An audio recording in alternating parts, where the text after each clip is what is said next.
De Pelé à Messi, en passant par Ronaldo, Cristiano, Zidane ou encore Cruyff, le monde du football a connu de nombreux joueurs d'exception. Chacun a apporté sa touche personnelle, sa technique et sa vision du jeu pour marquer l'histoire de ce sport.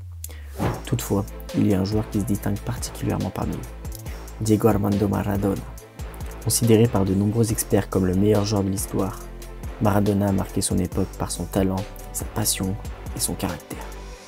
Et c'est donc la raison pour laquelle je vais vous expliquer pourquoi Maradona est-il le meilleur joueur de l'histoire du football. Né le 30 octobre 1960 à Buenos Aires en Argentine, Diego Armando Maradona a commencé sa carrière professionnelle en Argentine, dans son pays natal, en 1976 à l'âge de 15 ans avec le club Argentinos Juniors. C'est en 1981 qu'il rejoint Boca Juniors, après lequel il s'envolera pour sa carrière européenne en partant au FC Barcelone.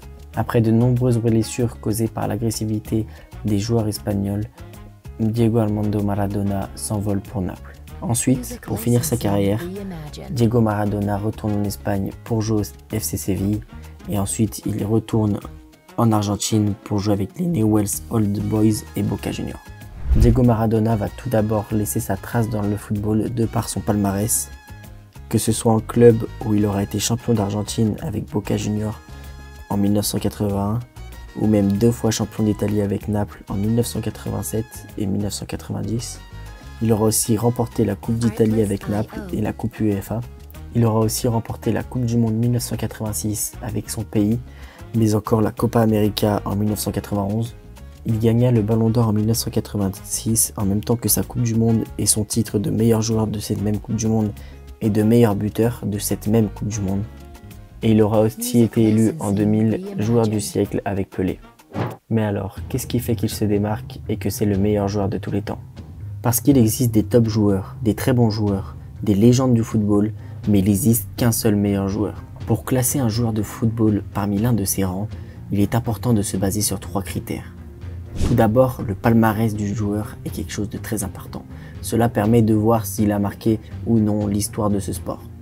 Ensuite, le football qu'il pratique, si ses qualités techniques et son football est une référence pour les gens d'aujourd'hui et s'il a fait vivre des émotions à ses supporters. Et le dernier critère, le critère le plus négligé aujourd'hui, c'est le critère du comportement d'un joueur. Le caractère d'un joueur peut tout d'abord se traduire par son caractère sur le terrain ou même encore par son caractère dans la presse, mais c'est aussi sa force de parole et voir comment il l'applique. En plus de son palmarès que nous avons vu tout à l'heure qui est très complet et de son football qui a marqué une grande génération et qui est considéré comme l'un des meilleurs de l'histoire, son comportement a lui aussi laissé une marque dans le football. C'est ce qui fait que je trouve qu'il se différencie des meilleurs qui sont assis à sa table. Et par ce football-là et ce comportement-là, Maradona a réussi à devenir une légende du Napoli, mais encore la plus grande légende de l'Argentine. Peu de footballeurs ont réussi à transcender les frontières de leur pays et devenir une légende dans une ville étrangère. Maradona a su accomplir cet exploit à Naples, où il est devenu, en plus de la légende du club, la légende de la ville, laissant son empreinte indélébile dans le cœur des supporters et faisant de sa gloire un symbole de l'unité et de la passion pour le football. Et oui, car surtout à cette époque-là, très peu de joueurs ont réussi à devenir une légende d'un club et d'une ville qui n'appartenait pas à leur pays d'origine. S'être imprégné à une ville étrangère de son pays de cette manière-là, comme il l'a fait, c'est énorme. Naples lui appartient et il appartient à Naples. En plus de ça, actuellement, c'est grâce à lui si la plupart des joueurs sud-américains évoluant en Europe peuvent se rendre à leur déplacement de sélection. Ça a été le premier à se battre pour cela. Il l'explique très bien dans son livre Ma Vérité. Et c'est encore un facteur qui influe et qui est énorme dans le comportement et le caractère d'un joueur. Car je pense que oui, très peu de légendes comme on l'entend auraient milité comme lui l'a fait en 86 pour participer à ces matchs éliminatoires. Car peut-être que oui, sans lui actuellement, les joueurs sud-américains évoluant en Europe ne pourraient toujours pas se rendre au rassemblement de leur sélection lorsque ce n'est pas une compétition majeure.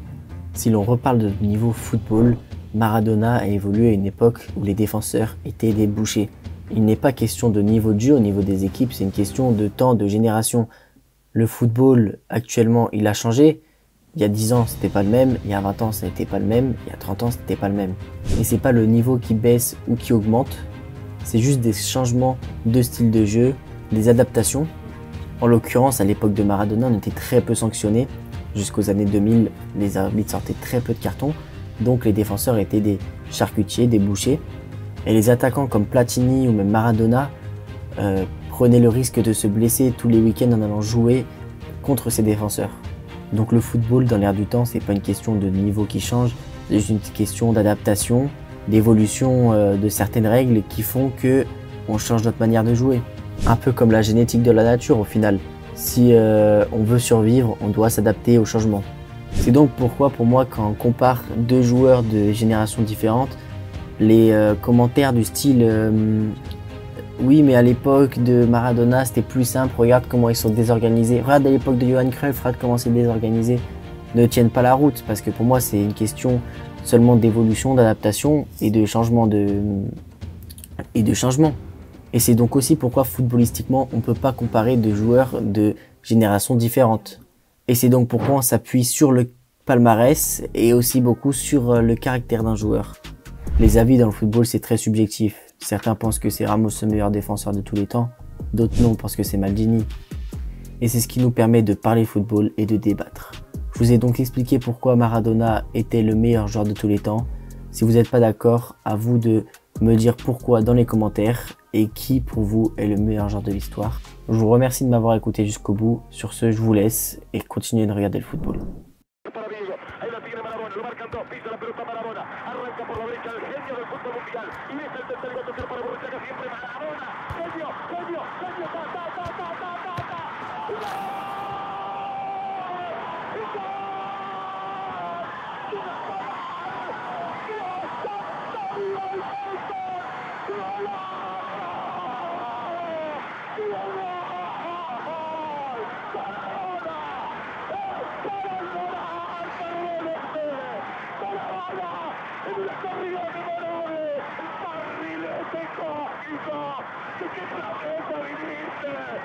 Para que el país se opulle apretado, gritando por Argentina.